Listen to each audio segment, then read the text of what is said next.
must come again. The champion must end. It can only be one of us. Victoria! So stand up and up, my friend. There's a title you must defend. Shut along and on. Bring it to me. Defend your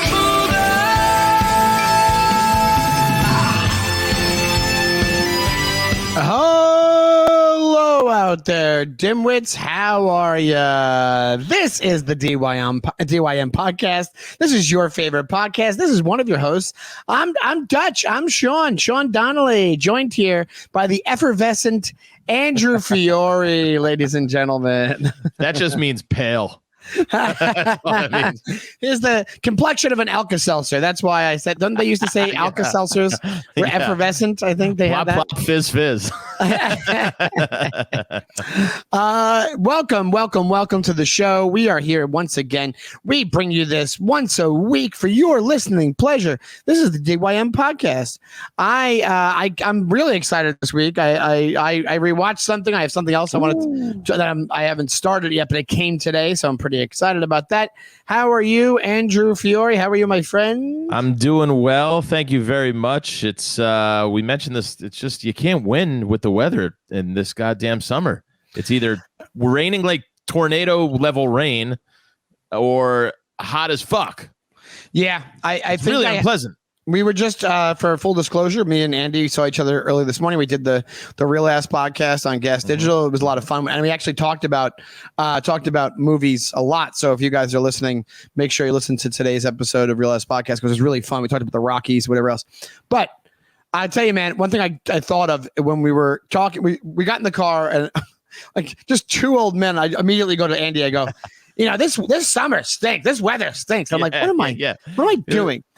But it's not being old. If I was 14, I would talk about how shitty New York summer is. And normally New York is not great summer. Like it can be humid in August.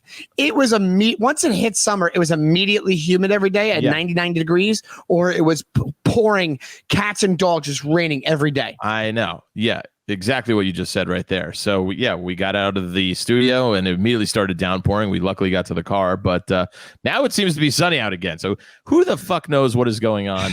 I don't know if is it everybody that was inside last year? Like all of a sudden now everybody's outside again and we're giving off gases and we're outside and are we affecting the environment because we're all back outside again? Do you think the human aroma is causing the humidity? Is that what you're saying? Just the pheromones of people fucking in the streets? Our farts and our gases and our carbon dioxide, whatever we expel out of our body is gotta change something if you think about it like that. Because remember they say like doesn't the levels of air was always linked to like the methane coming out of like cows and stuff for a while, or maybe that was just a South Park episode I watched. But like, doesn't that make a little bit of sense? It's like now that millions and millions of people are outside, probably at all times, 24 hours again, in probably such sharp contrast to what was last summer. Everybody was for the most part inside. I think you're saying it's like a shock to the system for the planet. Like it's like a thing where. I could agree because said that. What'd you say? It's so bizarre you said a shock to the system. And Why? I'll tell you why. Because that was one of the movies I watched this week. That's funny. I swear to God. I didn't even heard of that. Neither did I. We'll get into it, but it's just I had to call out that coincidence. Oh, that's funny. Before. I'll get to it. But what I wanted to say is I think also one thing that everybody realized is because there's a couple of articles about it. COVID sucked for humans.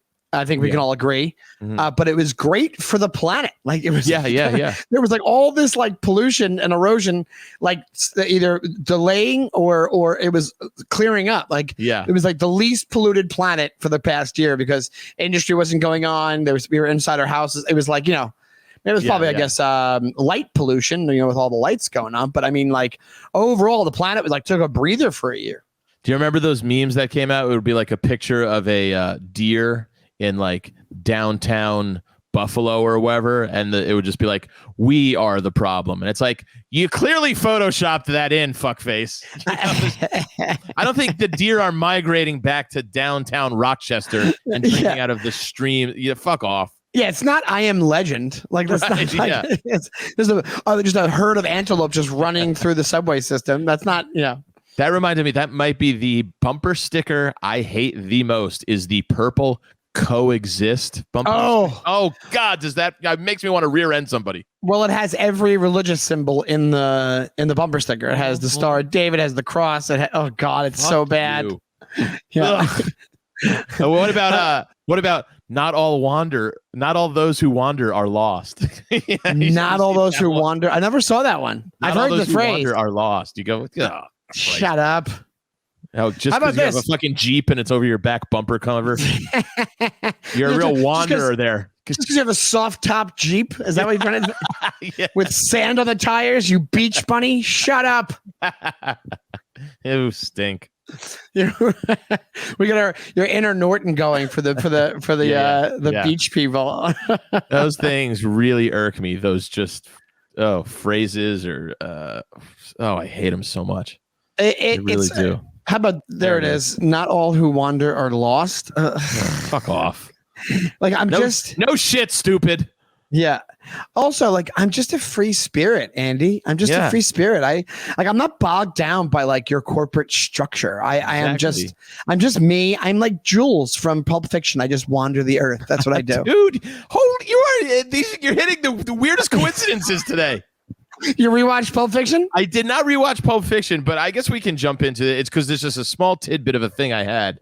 I was rewatching Die Hard 3, Die Hard with a Vengeance. The best. So was one. I. It was on. Well, not now, but okay. Well, it's well established on this pod that I am a big With a Vengeance fan, and I prefer it to the first one. I don't want to get into a thing, but it's actually a widely accepted opinion.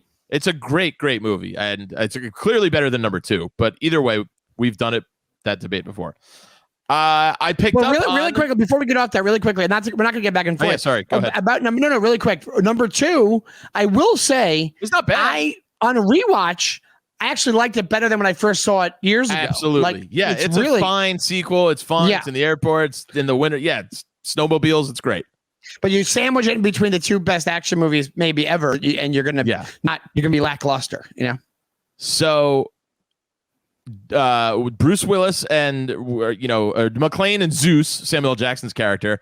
It's like their very first. They're in the cab. They steal this guy's cab, and they got to head downtown to answer a phone and solve a riddle to throw off, or a bomb will go off in the subway. Right? We've all seen it. Yeah, and inside joke, nod to Pulp Fiction. Yep, I know what you're gonna say. Did you know what I was gonna say? I've always picked up on it. I always wondered. I never did that on purpose before. Yeah, when he gets out of the cab and he just goes. Bruce Willis goes. He goes, man, have you ever had a day like this before? He goes, I've had better days. He goes, I was just sitting on my couch, and he kind of gets out. Like he goes, smoking cigarettes and watching Captain Kangaroo. It's a direct nod to Pulp Fiction. And which is, explain what the nod is in case people don't know. Well, the nod is when Bruce Willis's character in Pulp Fiction is driving his girlfriend's car, her Toyota, and he stops at the stoplight because he thought he got away with going and getting his father's watch back. He sees what do you call it? Marcellus Wallace crossing the street, and it's the famous scene, motherfucker. But the song that's playing is counting flowers on the wall. Yes. That don't bother me at all. The Statler brothers. Playing solitaire till dawn with the deck of 51. Smoking cigarettes and watching Captain Kangaroo. Yeah. Oh, don't tell me. I never heard it. I never just picked up on it before. And then I went and I did a little research. It was obviously made after Pulp Fiction. And it's a pretty much direct nod. Did they say that? Now, who did it? Was it somebody suggested it, or Willis just did it? I don't know whose idea it was, but that was just a fun thing I thought of. What a great scene that is. What a great, it's such a great emotional scene too, because he's like, he thinks he got away with it. Yeah, and also he says a great line about that too. He say, because that's how you get him, Butch. We get him every time or so, whatever he says. I forget what he says. Always one step ahead of them or something. Yeah, you beat him. And then he thinks he's home free. He's like, he's out of there. Motherfucker. So great. So great. And then, of course, this leads to the GIMP fiasco of just a couple minutes later. It was a fiasco. You know what else I never really put together was I always thought Zed was an actual police officer. He's not. No, he's a security guard. Yeah. Yeah. I don't know. I think a lot of people did. It's a whole lot.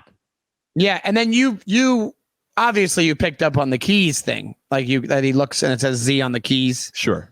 And that's Zed. That was like just part of the story. I connected those dots. Zed's dead, baby. Zed's dead. Zed. Whose chopper is this? It's not a chopper. It's what happened to my Toyota? Just whose motorcycle is this? Yeah. It's not a motorcycle. It's a chopper. Whose chopper is this? Zed. Who is Zed? Zed's dead. Zed's dead. Yeah, dude. I'm actually. It must have been a situation where, if anybody has information about this, because you know us with preparing for the podcast, but I feel like I would have heard of it or seen it. I've never seen like a behind the scenes or a little video about how he ad-libbed that. But that must have been what happened. Yeah, it could have been written in the script. They could have all around and going, "Hey, man, this will be funny. This will be a fun nod." Yeah, like a rewrite. Yeah. I wonder what is probably some of the biggest movie inside jokes or nods to other movies, because I guess the most famous. I mean, The Simpsons does it better than anybody. They will have references to multiple things, at least in the early episodes they did, where they were so brilliant at putting shots that were homages to movies or references or lines to movies. So that's The Simpsons, though. I don't remember. Or I may not remember. I just don't know.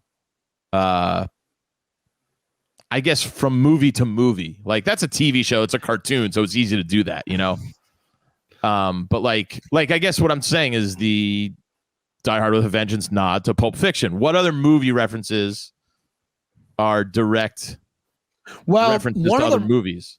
Well, one that I don't know if we brought up on the show before is that is the back and forth between Frank Vincent and Joe Pesci, which they are constantly getting into brawls or getting murdered in Scorsese movies back and forth or murdering each other. So, Goodfellas, Billy Batts is Frank Vincent, Joe Pesci gets him, right? Then in Casino, Billy Batts technically gets revenge because he buries Joe Pesci alive and his brother and all that kind of stuff, which is one of the most brutal scenes in movie history. But it started off because Joe Pesci beats the shit out of Frank Vincent in Raging Bull. He closes his head in the door and just keeps. So I don't know if that was on purpose, but I think by the time you got to Casino, I think they were like, "Hey, we have to throw this in here." Yeah, I guess this is actually what we were talking about last week. The Tarantino references his other movies a lot, but and I think there's also another thing that popped in my mind, and you might be able to remind me of it. Spaceballs has a moment where they look at the screen, they're referencing maybe Star Wars, or I forget what they're referencing. I can just picture them looking at the screen. Do you remember what they said right before? It's like a nod. It's like a nod to, like, they're like, that makes no sense. It's like, we know it does. Or like something with not. It's something I've seen 1,000 times and I can't think of it right now. Well, me neither. So I think there's got to be a bunch of these, but they're watching the video of the movie that's already out. Yes. Yeah, right. Right. That's what it is. And then Spaceballs, the home movie. Yeah. Yeah. They were franchising everything. Yes. Spaceballs, toilet paper. They had. Yeah. Boy, it's been a while since I've watched Spaceballs. I'll be honest with you. Oh, it's great. It's great. Absolutely great. They do this thing on TikTok. People like movie scenes that won't hold up anymore. And somebody did the Afro pick scene from Spaceballs. I'm like, why doesn't that hold up? That's what it, like. Why? Because it's a black guy saying we ain't found shit. It's like that's the guy saying it. It's not saying disparaging against the guy. There he is. That's the scene right there. Mike just brought it up where they're looking at. He goes, whatever now is not now. Now is 2 minutes from now. Spaceballs is so good. When does this happen in the movie? Now. You're looking at now. Everything that happens now is happening now. What happened to then? Past then. When? Just now. We're at now. Go back to then. When? Now. Now? I can't. Why? We missed it. When? Just now. Mel Brooks, man. So good, man. So good. It's actually a very meta scene if you think about it. It's a very heady scene. It's straight out of Mel Brooks's. It's the 1,000-year-old man. It's that Catskills back and forth, straight man, and it's a very who's on first kind of thing, Absolutely. But you did mention Tarantino for a second, and I can one of the things I wanted to talk about is, and I haven't gotten into it. I literally just got it to my house. I did it. I spent $7 of my own hard-earned money, and I got the Once Upon a Time in Hollywood novelization. Oh, I saw our pal Nathan McIntosh carrying that around last week. Yep. So he's the one. I asked him if it was good. At first he kind of gave it kind of a mediocre review, being like, I see why he writes movies. He shouldn't have written this novel. And then about 2 days later, we were talking on Instagram or something, and he was like, buddy, get it. It's great. It's great. So he's big on the buddies. He is. Yeah. And I'm so excited to read it because I'm like, oh, it'll just bring me further into that world. Like it'll just, I'll just because it's like, I don't think it may be the happenings of the movie are somewhat in the book, but I don't know how. You haven't started it yet, or I just got it 20 minutes before we started. And I'm excited about it. Different, yeah. What? Because it's usually the reverse of that. It's usually the book, then the script. And this will be interesting.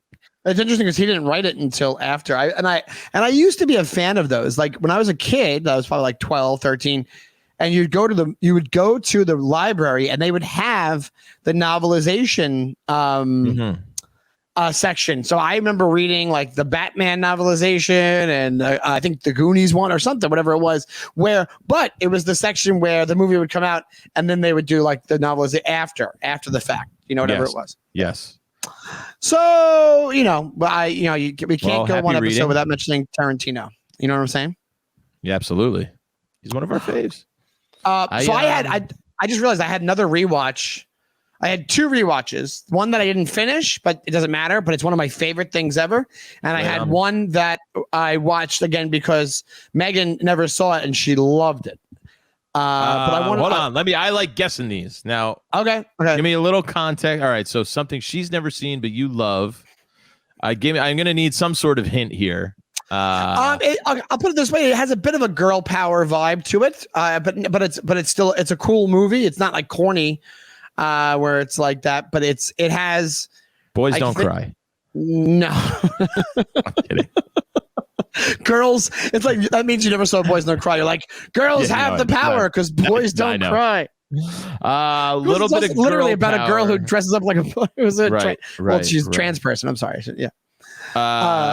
Okay, so little girl power, but what was the kicker? Girl power vibe, female heroine. What else? What's a vague clue I can give you? I have a guess. Since we're talking about what is it? Kill Bill? No, but you're not far off. It reminds me of Kill Bill. How about this? I'll give you another. I'll give you. This might do it for you. Fake general store.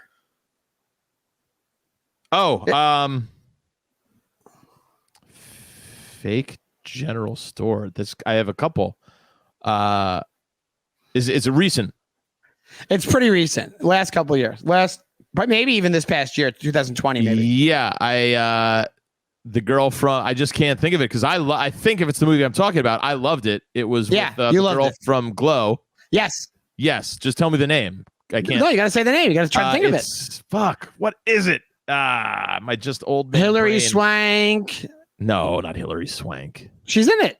Oh, really? Yeah, she's the bad guy. Hilary Swank. I'm all confused now. It was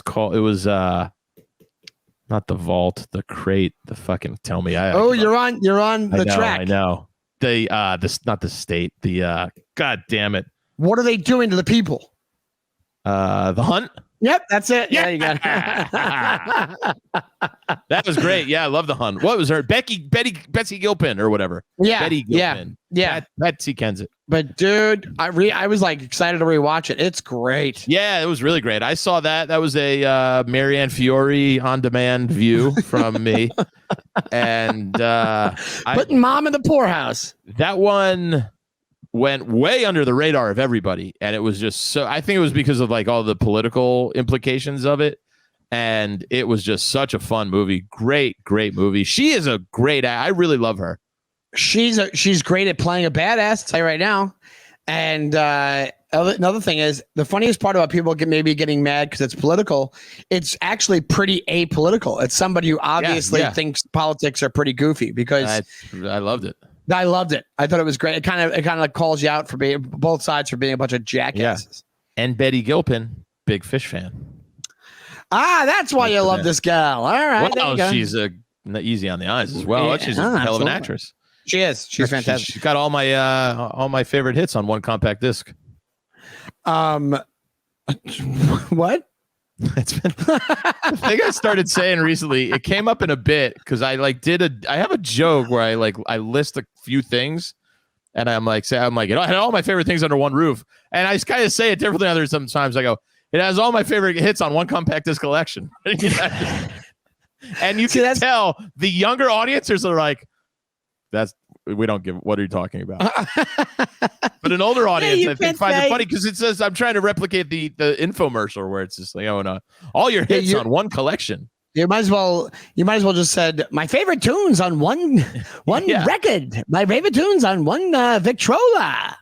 I wonder if this young generation even knows what an infomercial is, because that was a thing for you and I, like at sleepovers or our generation. You'd stay up late watching TV at a certain hour of the night. Cable, the regular shows would just go off air for obviously infomercials. I'm explaining this to the group, I think, outside of our demographic who's listening right now.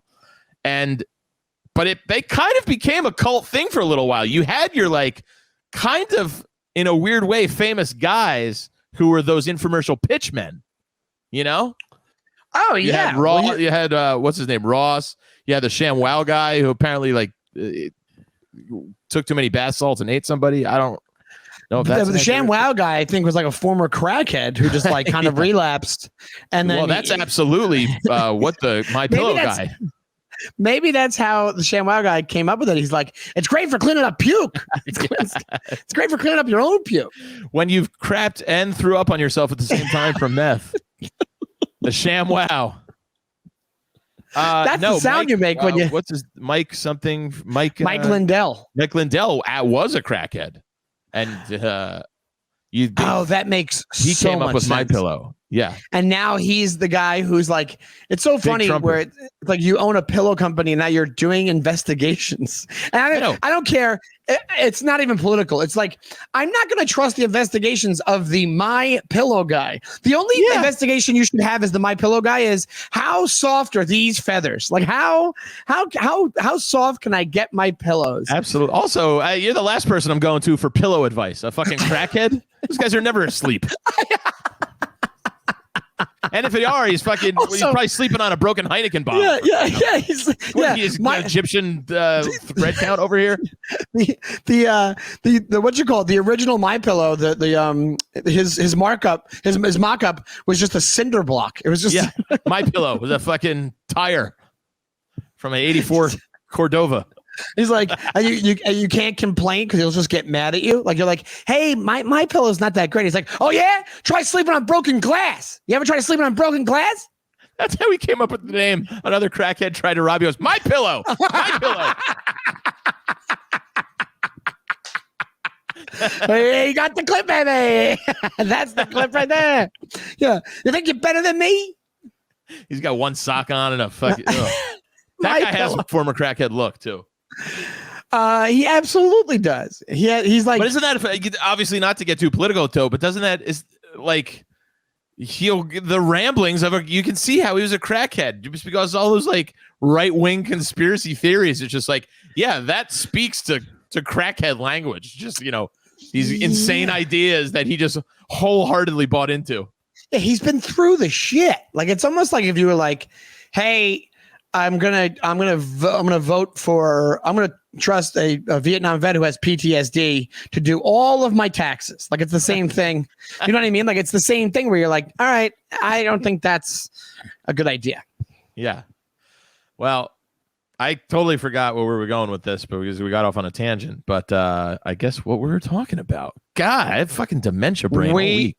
So do I, and I also forgot the title of the other movie that I rewatched. And but I gotta write these things down. That's why I do. I keep my notes because I'll forget. So old. I was trying to do a joke on stage last night for the first time about how now, when you get old enough, two things you do: you'll just start volunteering your medical info to people. Like if people go, if they just go, "Hey, you want to get some wings?" You're like, "Can't, acid reflux." Reflux. And you're like, yeah, I didn't ask you about your like medical. Yeah. Also, it's like now I don't want wings, thinking about the bile going down your throat when you eat wings.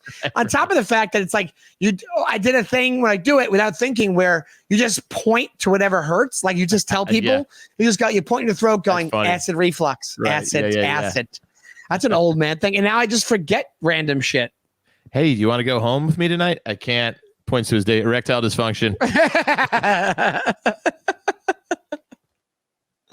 Not that either of us have that, by the way. We're very young, year-old men. I've had the best boners of my life in the past 6 months. I've been doing great boner wise. I've been I'm in the good boner camp right now. Oh, there's the title of the episode. Good boner. Print it, check it. Since I'll give you one then. Maybe it'll help you jog your memory and give it a shock to the system. It's so crazy again that you said that exact phrase because I was just laying around on Sunday, just had a day off from stand up and everything, and I was flipping around HBO and I was going through the movie channels and a shock to the system was starting right. It was like 4 p.m.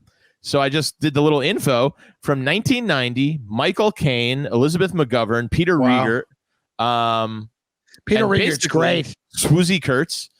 So basically the plot, I'd never even heard of this movie, but I go, classic Michael Caine. It's a man is a New York executive, one of these big hoity-toity types, Michael Caine. And he's married, lives in Westchester, takes the Metro North train into Grand Central Station every day, very rat race, and is in line for a big promotion at the office. And he does not get it for one reason or the other. And Peter Rieger gets it, is kind of a younger guy. He's a very boisterous, obnoxious dude. And he starts, just something inside him dwells. So he's going home on the subway that day.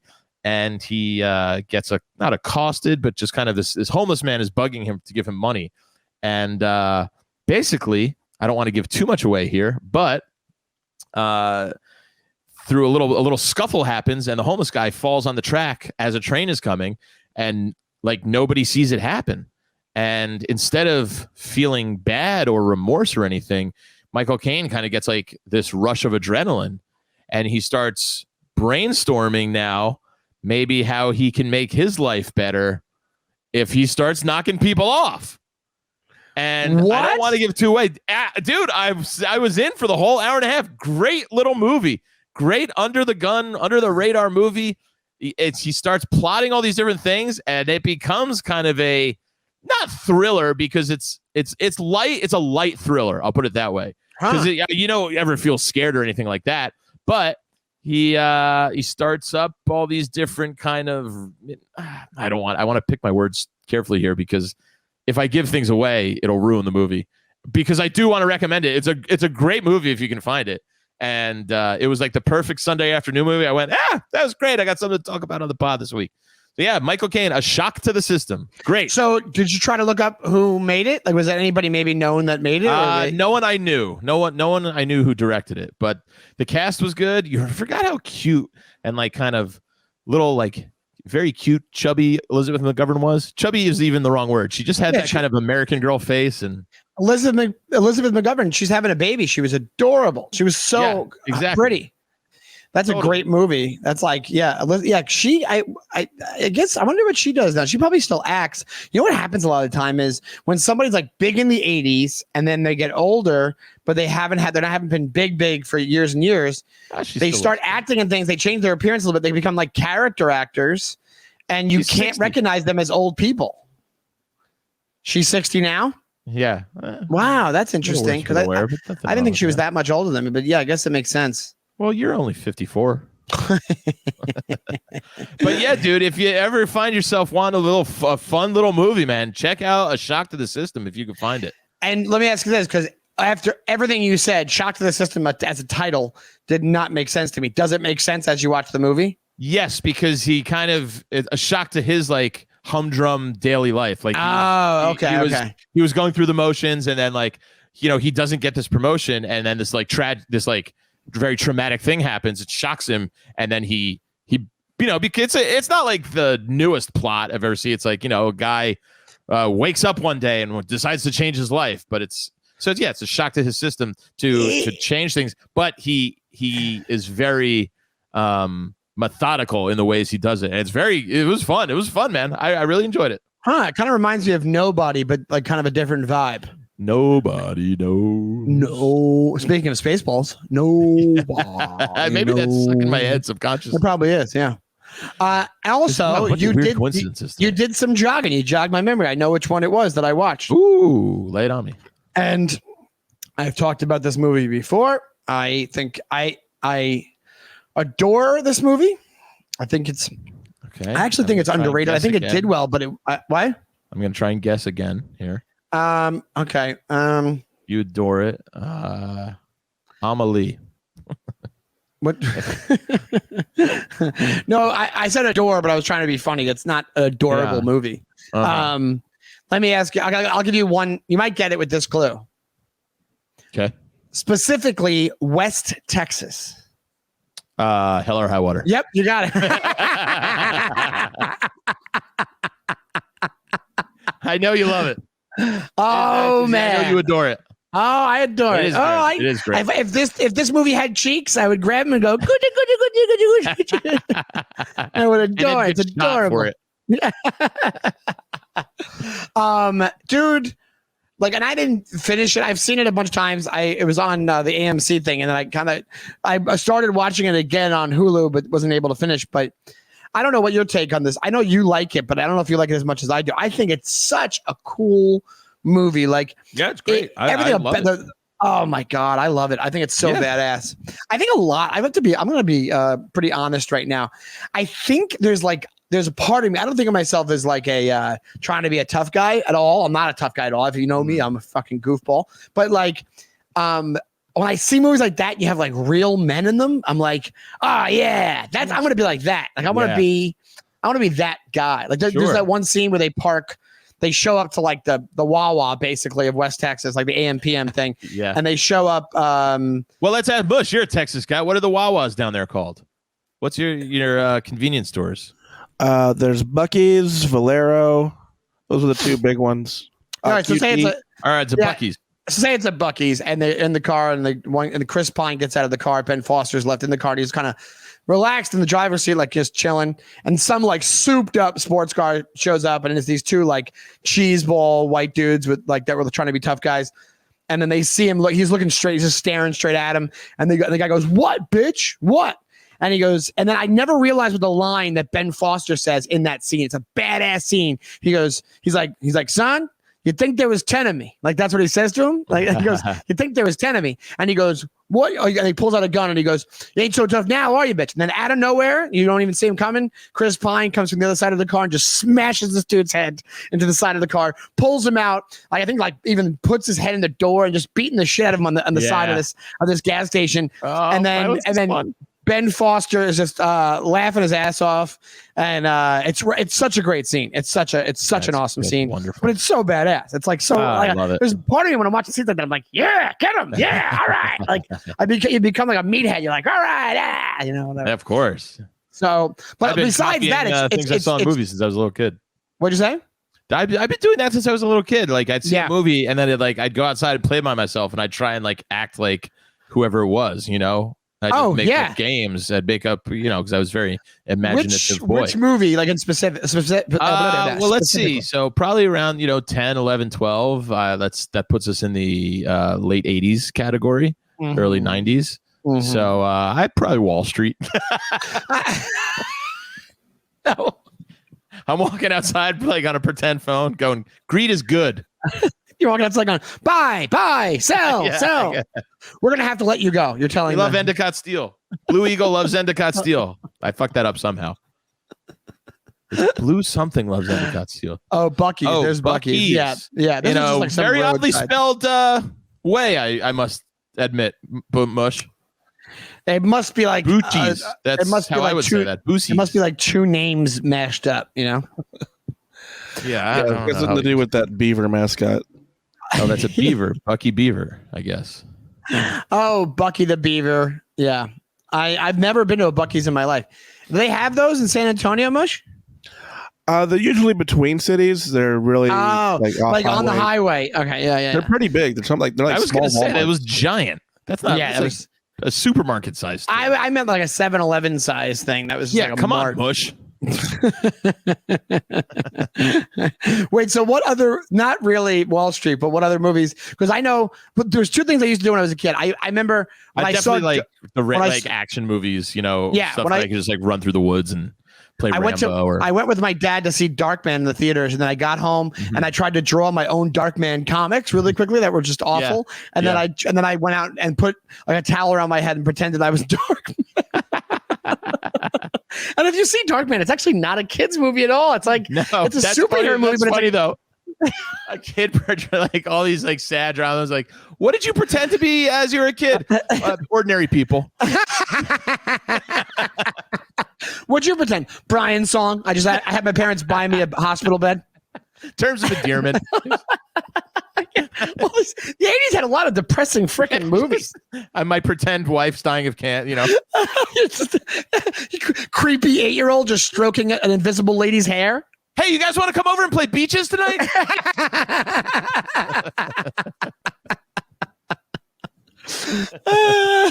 And then the other thing I used to do as a kid, which I think I might have talked about on this, I used to frequent Belmont Racetrack with my father. So yeah, like every kid. Yeah, exactly. And on my Mongoose M1, which I've mentioned before on the show, we've talked about it. Nice ride. I used to pretend that I was a jockey on a horse, and we would do like races. That's fun. That's a good one. Yeah. Not the healthiest thing in the world. But it was fun. I mean, my bike was absolutely a motorcycle when I was a kid, but dude, yeah, 100%. I would rev the handlebar, rum. Absolutely. I never did. I think it's before our time. Or maybe it was just area to area. I never did the baseball cards on the spokes. I don't know if people know what this is. It's a little dated, I think, even for us. Dated. Yeah. I mean, I think I put the tennis ball in the spokes for sure. So I never did that. Uh-huh. I think I had pegs once. Pegs were a big deal. Yes. So you could ride with your friend around. Yeah, absolutely. And then besides that, no, I never did the tennis balls or the cards and the spokes, because the cards are supposed to make it sound like it was it's supposed to make it sound a motorcycle or whatever. Yeah, but I think that's from like the 60s or the 70s. Or maybe even earlier than that. My mom actually, I think, told me one time, she was like, "Yeah, I used to do that with all these cards that are worth like hundreds of thousands of dollars today." Like Mickey Mantle rookie card just in your spokes. You're like, oh my god, it's worthless at the time. It cost less than a penny. Exactly. And if anybody didn't know it was them, like there wasn't a thing yet. It was like that, Of course. Like you collected them because you wanted them because you loved the baseball player, Yeah. So the other thing I watched, which you have seen, is A Quiet Place Part 2. Oh, let's hear your thought. You saw the first one, obviously, right? I loved the first one. I thought it was very unique. I thought it was really great. I would give props to John Krasinski for writing and directing it and starring in it. And I love Emily Blunt, and I thought all the actors and even like the kid actors were really good. So part 1 was really fun. Part 2 was a part 2. It was still good. The story continued a little bit, Yep. It's I guess you could have made a case for this is just a little later down the road. I think it's supposed to be right after it's done.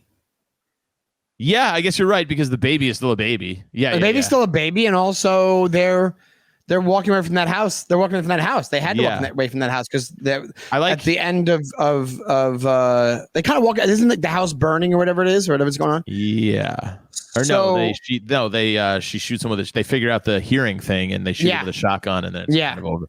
But I did like how they said how we saw day one of the alien invasion, I guess we'll call it. Day one was great, yeah. And it set up the Cillian Murphy, I guess that's his name, who I underratedly enjoy as an actor. Also, how long did it take you to realize it was him? I think I got it right away. Oh, I didn't realize it was him right away. I had no idea. Well, because he also looks like Jack Vaughn to me, so just a super inside reference. He does look like Jack Vaughn. Yeah. I enjoyed it. It wasn't. I think it was. Like we didn't really. Did we learn anything new? Are we going to forward the plot of the universe anymore? There's obviously can be a part 3. Yes. But I think it was a placeholder movie. Like I like it because it was I didn't love it as much as the first one, but I will say this, man. But considering what it is, okay, so I think I've talked about this on the show before. I think I talked about this on the show. I think you have to walk away from both of these movies going, John Krasinski is a phenomenal director.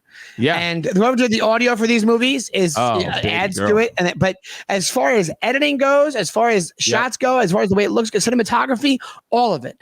Mm-hmm. And my prediction or my theory at this point, he could do 4 more of these things, which he won't, but I mean, he could do a bunch more movies. He will never get as much respect as he deserves being a good director. Even though people are like, he did a good job. He did a good job. I would say he did an above average job. I disagree with you. But because he was Jim from The Office. I think that's the explicit reason why. Because that's a good topic and that's a good question. What in terms of, because typecast is the wrong thing, but like people who got known for one thing will always be that person. I mean, Ron Howard, you could have made a case for. Right. Was Opie. And then he was even beyond that. He was Richie Cunningham. And then he became a brilliant director. See, that's why it's a different business, man, because I don't know, man. I enjoyed Quiet Place as much as I've enjoyed a Ron Howard movie. Maybe because genre he picked and the fact that the business is different. And for some reason, he's looked at different because he was Jim from The Office. Well, like Ron Howard is like this legendary director because he did I think Splash was his first one, right? No, was maybe. Splash his first one? Splash is pretty I forget early. What it was. Splash was 84, maybe. Yeah, but I forget. But the thing about what I'm trying to say is that, and also there's so much content at this point, and like, these now everything's like movies, TV has kind of taken over as like king as far as like, what's being respected more at this point. Like when you're respecting movies, you're kind of like. I just think I disagree. I think enough time has passed since the end of The Office, and listen. I'll go. If I'm telling you about this movie, and I go, it was written by John Krasinski. It was written and directed by him. Without a doubt, somebody will always go, "Oh, Jim from The Office." Yeah, and you'll go, "Yeah, that guy, sure." But I don't think it's going to hinder him in any way. Like, I think it already did. I guess we'll know because he'll probably do a third. I hope it's a trilogy, and I think he'll do a third. Yeah, closure on this. Let me ask you. This is perfect. But then I guess we'll see what happens. What he does next, because that'll be the tale. Because like right now, he's still working within this one little universe. So his next thing, we'll see. Let me ask you this, because you're the perfect person to ask for this, and I'm the novice. Right, okay, and you know me when it comes to horror movies. I'm a pussy a lot of time when it comes to it. But I do love these movies. I like more suspenseful, and I do like horror. Yeah. In the world of horror, because this would be within that world, because it's thriller, horror, suspense movie, whatever you want to call it. How does it rate in that world? Like as far as people who are into these types of movies, yes, because it is a bit gory as well. It's not demons, it's not spirits, it's not The Conjuring, it's not whatever.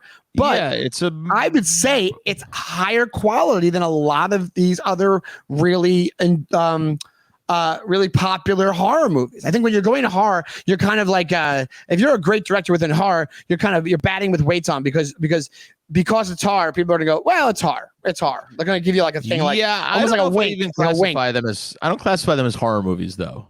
I classify this as like thriller monster movie. It's a monster. Right. That's not horror. Horror is like The Conjuring, or to me, horror is like spooks and scares and jumps, and like that has this, but it's not a horror movie per se, where like there's not spirits or witches. Like I just don't classify it in the same.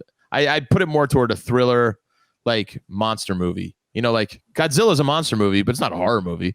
So right, okay, it's a little different. It's like subgenres. So okay, so I'll put it up against. Let me put it up against. Quiet Place Part 1 absolutely is in the. What's a comparable movie? I was like, all right, like much better than Cloverfield. Much better than Cloverfield. A big monster movie where yes, he's got jumps and thrillers and stuff like that. But you don't really necessarily see it all the time. Dude, it's more suspense, I guess, is the word I'm looking for. I would have it compete with Signs. I'd have it compete with Signs. Ooh, that's a good one. Absolutely. That's a really good one. We could go back and forth on that shit because I would say I think Signs would edge it out for me because there's so many great iconic scenes in Signs. Right. But as far as quality of the jump, quality of the suspense, I think it's on par with that. Absolutely. Yeah. Absolutely, because it's so. But I don't think it's thought of the same way. Like if they were like M. Night Shyamalan's A Quiet Place, you wouldn't bat an eye. You'd be like, yeah. Did you see the movie poster for his new thing? It's just old. The beach. It's called Old. Yeah, Old. And it's like a woman sitting on the beach with like her feet. It's got to be a fucking like Fountain of Youth thing. I saw the trailer. Oh, I didn't see the trailer. Is that what it is? I don't want to tell you. Don't see anything and just go see it. The trailer. Okay. Don't watch the trailer. Just go see it. No, just because I'm gonna watch the trailer. Because if you go in it, you're gonna enjoy it so much more. You saw the whole movie? No, I just saw the trailer. But I would have rather not seen it and then gone and seen it. I'm at the point now, if you can get away in life with not knowing anything about a movie before you go see it, you're gonna enjoy it a little bit better. So you're just going on the M. Night Shyamalan cachet? I would go see it just because M. Night Shyamalan. Yeah. And also like when the chips disappointed in his last like 4 movies. When the chips are down for M. Night Shyamalan, he'll show you. I'll show you when the chips are down. Really? That's a Joker line from Dark Knight. But he goes, but it's true. When he's kind of gotten bad reviews, he always comes back with something better or much better. Yeah. Like he did that with was such a piece of shit. The Happening was god awful, but one of the funniest freaking movies I've ever seen. It's the culprit was the wind. It's a breeze. Wahlberg. It's one of the greatest lines in movie history is in the Happening. Which is, she goes, "You're stealing my stuff." What? No. I don't even remember Wahlberg. That. Are you kidding me? Oh, I watched it once and I'm sorry. Mush, can you do me a favor? Can you bring up what the scene from The Happening of Wahlberg and the old lady? It should be under like what? No, or okay. Just the worst scene in movie history, just so Andy can see it and I can get his live reaction to it. I'll know you know it when you see it. If Mush can find it, we can play it. Oh, it's. I don't want to describe it because I want you to watch it so you can see it. All right. But yeah, How about okay. No, go ahead. What are you gonna say? I was gonna say in the meantime, we should give out our plugs while Mush is watching. Yeah. Yes, absolutely. Let's talk about. Actually, it's starting to be our show that we're doing tomorrow. Is already done. It was a blast. It was so much fun. We got a lot of laughs. Ventnor, New Jersey, Paradise on Earth. Yeah. So who knows what it could be, but yes, guys, we both have radio shows. Isn't that right, Andy? That is correct. You can catch Shawnee's Wednesdays at SiriusXM Channel 99 at SiriusXM Channel 90. What am I, an asshole? On SiriusXM Channel 99. That is Raw Dog. It is called Celebrate. It's God damn it. It is 4 p.m. every Wednesday, and I have a show called The Raw Report Thursdays at 4 p.m. on the very same channel called The Raw Report. I'm not good at plugs this week. And you can also check out our social media. But before I give that out, guys, we have social media. We have social media for the podcast. You can check us out on Instagram and Twitter. It's at the DYM podcast. That's at the DYM podcast. And you can check out Andy at Andy Fiore on Twitter and Instagram. And you can check me out at Shawnee Time. That's SeanyTime. And guys, we want to thank at Mike V. Suarez. That's his Twitter and his Instagram for helping us out with the show. Do you have that clip? Can we close with that clip for Andy? Oh, perfect. Thank you. Here we go. Pump the baby up. I hear you whispering. Planning on stealing something? No, ma'am, we're not. Plan on murdering me in my sleep? What? No.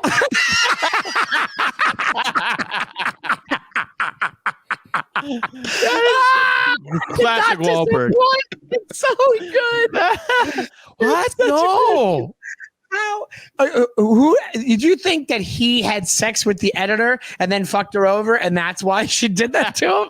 How is that the take that you use for the movie? Oh, thank you for introducing that to my life, because I had completely forgotten about that and erased it from my psyche. So, guys, boy, that delivered. When this episode comes out, we will the same day. I will tweet out the clip of that. Is one of my favorite things ever in a movie. We want to thank you guys so much for listening to the show. Thank you, Andrew Fiore. Thank you, Mushy Mike. Also, I forgot to mention my name thing. I put myself down as Dutch Dalton. Oh yeah, me too.